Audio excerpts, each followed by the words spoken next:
Doutor Alex, seja bem-vindo e a palavra é toda sua. Olá a todos, boa noite, tudo bem? Agradeço a oportunidade de falar desse tema e também agradeço ao CCH, do Hospital de Santa Helena, né, Maternidade, ao Dr. Samuel e toda a equipe da parte científica. Bom, eu vou começar a aula, tá?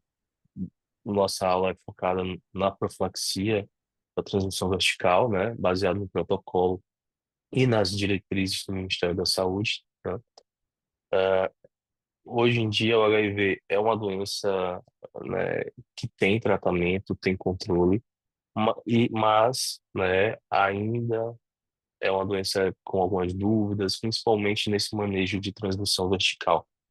E o objetivo é tentar, né, sedimentar os processos que já estão implementados no hospital, né, acerca dessa profilaxia da, da transmissão entre a gestante e o recém-nascido, né? A transmissão sem o uso de TARV já é cerca de 30%, né? É isso em parto vaginal. E as gestações, quando são planejadas, a gestante tem conhecimento que tem HIV, ela planejou essa gestação, né? Já está com carga viral, que é a quantidade de vírus no sangue indetectável antes da gestação, já faz uso de medicação, o risco é, é o risco relativo, né? É o risco de 1%, né? Aquele 99% não vai acontecer, mas aquele 1% inerente a tudo. E aí seria o risco de uma gravidez planejada em uma gestante com HIV. Primeiro falar, principalmente, da privacidade dos dados, né? Hoje em dia, as leis, principalmente com pacientes de HIV, são bem rígidas, né? É, lembrar que a gente não usa AIDS. AIDS é uma doença, né, de pacientes que têm HIV, né, podem desenvolver. A gente tem que escrever pacientes vivendo com HIV, ou a sigla PV-HIV, ou gestante é, com PV-HIV, né? E alguns lugares também colocam o CID, B24, né? Mas sempre é, priorizando a privacidade desse paciente, né? Não quer colocar em documentos externos, somente no prontuário que for necessário, e para a equipe, né, que vai manejar o parto e o atendimento do recém-nascido. Falar um pouco desse processo, né? Quando a gestante chega, a gente é, é bom já ter o conhecimento da carga viral, das serologias, mas em caso não, é feita, né, a testagem com os testes rápidos, quando a gestante chega na maternidade, né? Eles são testes com alta capacidade de sensibilidade, né? Ou seja, identificam quando é negativo, né? E normalmente a gente faz um teste rápido negativo, a chance de ser um falso negativo é extremamente pequena, né? Mas ele ainda precisa de testes complementares para definir a positividade. Hoje em dia, a gente faz, às vezes, dois testes rápidos, ou no caso, o teste rápido com sorologia, e se a sorologia vier positiva, se faz também um segundo teste complementar, né? Mas, normalmente, a gestante que fez um pré-natal certinho já tem todos esses testes, ou já tem o conhecimento prévio que já tem a doença. E o indicado é ela começar a tratar durante a gravidez e manter uma carga viral indetectável. No caso do protocolo do hospital, né, quando a gestante chega, faz o teste rápido, ou a sorologia, né, também. Mas é o teste rápido primeiro, né, na triagem, dito assim, né, quando o paciente chega, ou a gestante, né. Se for reagente, é muito provável a infecção, né? A gente faz um segundo teste, diferente, ou teste rápido, sorologia. Não, reagente a infecção é muito pouco provável, né? Raramente vem falsos negativos, né? Pode haver, pode, mas é muito pouco provável. E a gente segue com o protocolo, caso a paciente tenha testado positivo ou caso já tenha conhecimento prévio da doença.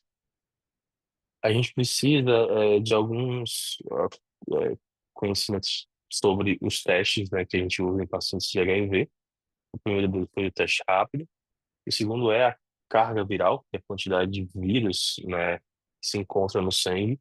Ela é um definidor de condutas, né, tanto para o recém-nascido quanto para a indicação de parto, né? Normalmente a gente usa esse limite de corte de 1.000 cópias, né, para definir se o parto vai ser vaginal ou se ele já tem indicação de cesárea, mesmo sem outra indicação obstétrica, né? Normalmente, quando tem uma carga viral, uma quantidade de cópias de vírus maior que 1.000, é indicado a partir das 34 semanas, né? E feito toda a profilaxia certinho durante o pré-natal, ou, no caso, se a gestante não foi muito aderente, ou começou tarde, descobriu só durante a gravidez, e teve essa carga viral maior que 1.000 cópias nas 34 semanas, a indicação é o parto cesáreo, né? Abaixo das 1.000 cópias pode ser feito é, o parto vaginal, desde que, né, tanto o cesáreo quanto o vaginal é feita a profilaxia com o AZT injetável durante o parto, né? E o teste de genotipagem é um teste específico que a gente faz durante o tratamento do HIV, né? Se apresentar alguma mutação, né? Para definir a melhor escolha da tarde. Mas é algo bem específico, é mais para o consultório e para o acompanhamento pré-natal. Mas às vezes a genotipagem pode definir que a gente use algumas outras drogas complementares durante a gravidez ou posteriormente. E a contagem de CD4 é outro marcador importante para a gente definir a imunidade. A gente usa um ponto de corte maior que 350, né? Se a gestante tiver esse ponto de corte acima das 34 semanas, né, a imunidade dela está ok, né? Quanto maior, melhor, a princípio. E se ela tiver abaixo desses 350 cópias de célula CD4, né, no caso, ela já tem indicação, dependendo do nível, que outras profilaxias, além do HIV, como para outras doenças oportunistas que ela possa vir a ter tanto durante a gestação quanto pós-gestação.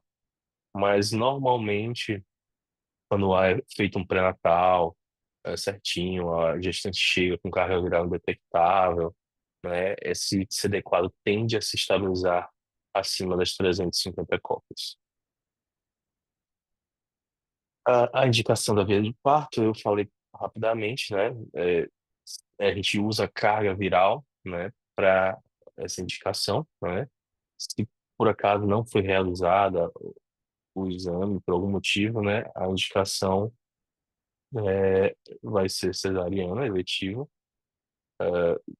e feito a profilaxia, né? A profilaxia, pelo protocolo, é feita em todas as situações. A via preferencial, né, de fato, e no caso a preferencial, né, além de toda a outras indicações obstétricas que possam haver, né, a via preferencial vai ser pela, pela carga viral. Se for indetectável, né, ou indetectável, abaixo de 20 cópias, 35 cópias, né, abaixo de 1.000 cópias. No resultado, se tiver abaixo de 1.000 cópias, ah, pode ser feito o parto vaginal, se não tiver outra indicação para parto cesáreo, né? E mesmo que a gestante seja mal aderente, o que importa é a quantidade viral do sangue. Se tiver abaixo das 1.000 cópias, o tratamento está sendo adequado. Então, você pode fazer o parto vaginal, contanto que seja feita toda a profilaxia também com o AZT. Acima de 1.000 cópias, não se pode, tem que ser feito o parto de forma cesariana. Como é feita essa profilaxia com o AZT, né? A gente faz normalmente uma dose de ataque, né, com 0,2 ml por quilo do paciente, da gestante, né? Intravenoso. E faz essa dose na primeira hora. E a gente faz a profilaxia mais 2 horas seguintes, e durante todo o parto, né? De hora em hora. É, de preferencialmente essas 3 horas de medicação, né? Para fazer uma boa profilaxia de, durante o processo do parto, né? Isso caso não tenha nenhuma urgência ou intercorrência, né? Em caso de alguma urgência, a gente faz a dose de ataque na primeira hora, repete de hora em hora o quanto der, né? O ideal são essas 3 horas antes do parto, a gente fazer a dose de ataque e mais 2 doses de manutenção, né? Que é a metade da dose de ataque, a dose de manutenção. 1 miligrama por quilo e 2 miligramas por quilo. Já tem uma tabelinha, normalmente com base em uma média de peso, vocês conseguem ver mais ou menos para calcular e prescrever adequadamente, né? E até a velocidade de infusão já tem no protocolo do Santa Helena. E feito isso, durante o parto, né? É, seja vaginal ou cesariano, a indicação é após o procedimento, né? Ampliar imediatamente o cordão, sem ordenhar. Não aquele acolhimento de deixar o RN com a mãe, não é indicado. É o campeamento do cordão de imediato, higienização do RN, né? Principalmente olhos, mucosas, e iniciar no máximo até 4 horas a profilaxia com AZP do RN, né? E lembrando que é proibida a amamentação, né, do RN, então a gente já tem que ter um suplemento lácteo para continuar, né, a nutrição. E solicitar a carga viral desse RN, né, de fazer, ver se ele tem a quantidade de vírus no sangue. A gente não solicita sorologia, né, ou teste rápido, porque a gente pode passar esses anticorpos, né, da mãe para o recém-nascido. A gente solicitar a carga viral para ver se tem vírus, né, no sangue do RN, de preferência antes, mas se tiver algum atraso, o que é preferencial é a administração do AZP, né, do RN. E como é que a gente define se é somente o AZP que a gente vai fazer, tá? Porque a gente, às vezes, precisa fazer outras medicações além da azidovodina, né, do AZP, para o recém-nascido. E a gente faz essa definição se ele vai precisar, além do AZP, de outro esquema antirretroviral, a partir de uma classificação entre alto e baixo risco, certo?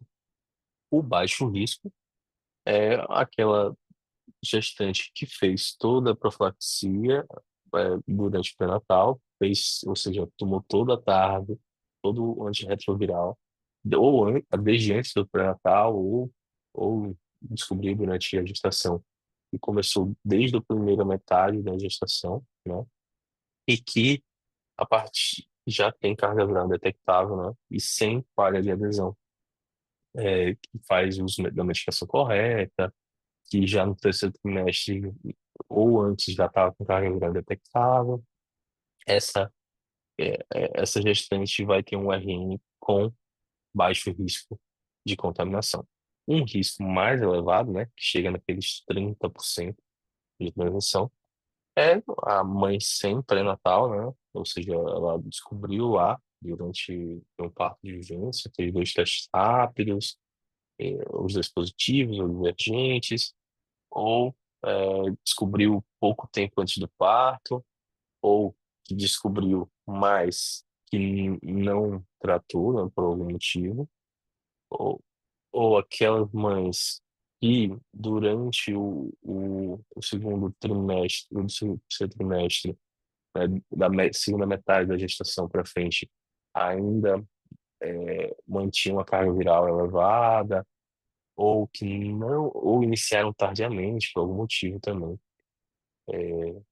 a tarde. E isso faz com que o recém-nascido entra naquele risco dos 30% de infecção vertical. E essa, essa mãe já é indicado o parto cesáreo, né? E já o RN é indicado como alto risco. E ele, além da zidovudina intravenosa, ele tem que fazer o uso de outras medicações para a profilaxia. E quais as medicações a gente usaria? O, os de baixo risco é somente o AZT, tá? O AZT é usado em todas as situações, né? A lamivudina, que é esse 3-TC, Altegravir, né? E a nevirapina também, que é o MVP. A, qualquer idade gestacional, a gente usa o AZT. Acima das 37 semanas, a gente usa no alto risco, ou seja, aquele que tinha todas essas situações aqui, né? Ou, no caso, fora dessas situações aqui, a carga viral estava detectável a partir do terceiro trimestre, não teve boa adesão e não estava usando a gestação desde a primeira metade da gestação ou desde antes da gestação. Aí esses RNs vão ser considerados de alto risco e vão ter que fazer um esquema com mais medicações além do AZT, né, da azidovodina. Se ele tiver mais de 37 semanas, né, o esquema de três medicações, o AZT, o 3-TC, que é a lamivudina, e o raltegravir, certo? Se ele tiver 34 e 37 semanas, o raltegravir é substituído pela nevirapina. Ou por alguma outra situação é, que o infectologista da gestante indique o uso da nevirapina e não do raltegravir. Isso viria em relatório. E abaixo das 34 semanas, a gente só usa o AZT, né, pelo risco das outras medicações. É como a gente faz para o recém-nascido, né? A dose, normalmente acima de 35 semanas, é 4 miligramas por quilo dose, de 12 em 12 horas, ou seja, 0,4 por peso. E essa dose vai se manter por 28 dias na parte oral, certo? E entre 30 a 34 semanas, a gente faz uma dose primeiro de 2 miligramas por quilo dose, 12 12 horas, pelas primeiras 2 semanas, 14 dias, e depois a gente aumenta para 3 miligramas por quilo dose. Abaixo das 29 semanas, se por acaso acontecer, né, algum parto prematuro ou um R1 abaixo das 29 semanas, a gente usa 2 miligramas fixo durante de 12 em 12 horas, durante os 28 dias. É sempre 28 dias, tá? A gente vai acompanhar o bebê com carga viral, durante todo o mês seguinte, 6 meses seguintes, né? Durante o ano se passar. E lembrar muito a mãe, né, que a amamentação é contraindicada, né, durante todo o restante pós-parto, né? Às vezes as mães ficam um pouco receosas, um pouco sentimentais por conta disso, mas a transmissão na amamentação ainda é possível. Ah, e as outras medicações, no caso de alto risco, né? Um RN de alto risco. A lamivudina acima das 34 semanas, 2 miligramas por quilo dose de 12 em 12 horas por 28 dias. E o raltegravir acima das 37 semanas, 1,5 miligramas por quilo dose, uma vez ao dia por 7 dias, e depois a gente aumenta para 3 miligramas de 12 em 12 até o 28º dia. A nevirapina, quando a gente tem um RN com 34 semanas ou menos, que vai substituir o raltegravir, né? A gente faz 4 miligramas por quilo dose, de 12 12 horas por 7 dias, e aumentamos para 6 para manter por 14 dias total, né? A nevirapina é um pouquinho menos, dos 28, é 14 dias. Essas três medicações, é só para lembrar aqui, é para o RN das gestações de alto risco, né? Eles vai ter que usar três medicações, né? Exceto se for um RN bem prematuro, que seja abaixo de 34 semanas, a gente fica com o AZT. E mesmo assim, a gente pode mudar depois, dependendo desse limite aqui. Ah, o a, a dose do AZT intravenoso, por algum motivo, né? Isso aqui, no caso, só esquematizando, voltando a esquematizar. Durante o processo do parto, né?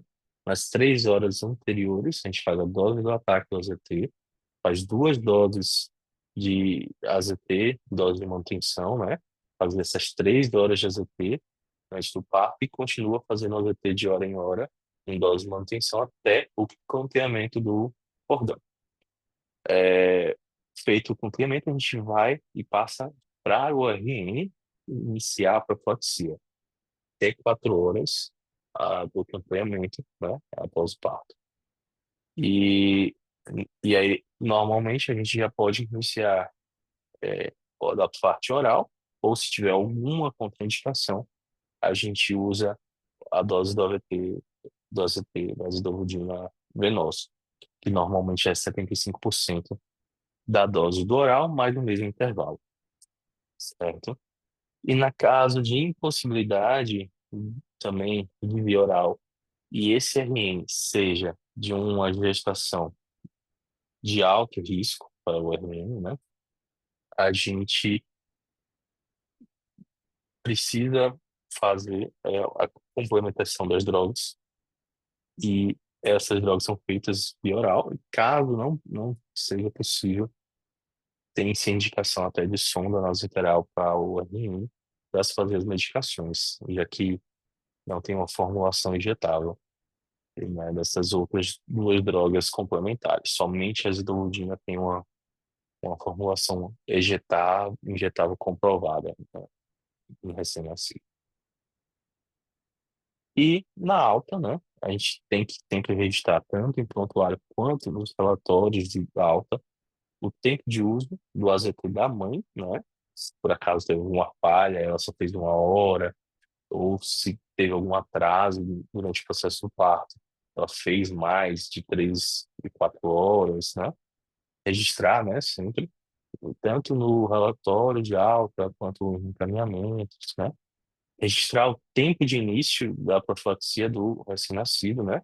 E qual a medicação foi usada, né? Ou ele foi um RN de alto risco, foi usado três medicações, porque, ou se ele foi um RN de baixo risco e só foi usado o AZT, né? E aí, para que a gente consiga dar continuidade, porque essa profilaxia continua após sair da maternidade, né? Vai completando os 28 dias. Além de explicar para a mãe o processo alimentar da criança, né? Que não se pode fazer a amamentação, né? É, e qualquer outra informação relevante, encaminhar essa criança, né, para acompanhamento com o infectopediatra e a mãe com o infectologista, né? Seja no serviço de convênio ou seja pelo SUS, né? É, seja através da UBS ou diretamente no SEMAR. Normalmente o processo de marcação é para a UBS, mas em outras dúvidas, infectologia, tanto no HU quanto no SEMAR, adulto, normalmente é porta aberta. Consultas a partir do parto vão ser mensais no primeiro semestre, né? E depois, a cada 2 meses, se não tiver nenhuma intercorrência com recém-nascido, até esse acompanhamento até 1 ano, ou às vezes um pouco mais, a depender se tem alguma intercorrência ou não. E a gente tem que inibir, né? O Ministério sugere que se iniba, né, a lactação, né? Com a carbapenemina, que é dose única, 2 comprimidos, e orientar bem que não se pode fazer a amamentação. O risco hoje de transmissão em carga viral indetectável é quase nulo, né? Só se tiver alguma falha, né, durante a continuidade do tratamento, que essa carga viral pode aumentar, mas ainda não se é liberada a amamentação, certo? Mesmo com carga viral negativa, ou negativa não, indetectável no caso, não, não temos ainda uma liberação de amamentação. Tem o projeto Nascer, né, que oferece durante os 30 dias aos pais a formulação láctea do RN, né, para que ele tenha um suporte pós-parto. E lembrar que a gestante normalmente vem com as medicações dela, né, do HIV, que ela pega no SEMA ou no HU, ou no interior, em algumas outras, em Itabaiana, tem outro tipo de distribuição também. E o RN tem que sair da maternidade já com os retrovirais dele, ou AZT, só, ou AZT mais as outras duas drogas, né? E tem que ser explicada à mãe como fazer os horários, né? Para dar continuidade, explicar a importância de dar continuidade à profilaxia por 28 dias. Bom, essas foi a aula, tá? Das nossas referências, que é tanto o protocolo de profilaxia, quanto as diretrizes e notas técnicas do Ministério da Saúde. Né? Agradeço vocês, desculpe a redundância, né? Bater alguns pontos, mas espero que tenha ficado claro. Se tiverem alguma dúvida, estou à disposição.